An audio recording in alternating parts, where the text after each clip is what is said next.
hits it. And quite appropriately, Captain Marvel, Ashkar Stanikzai, hits the winning runs.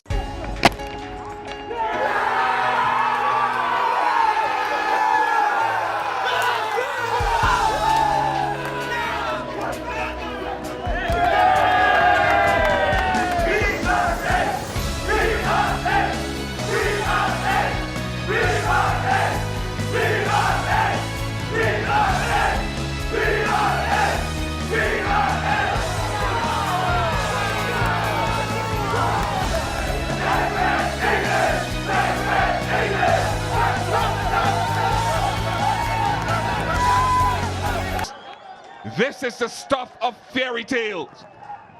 Who would have thought, after winning one game in the initial phase, Afghanistan will play in their second World Cup in 2019 in England and Wales.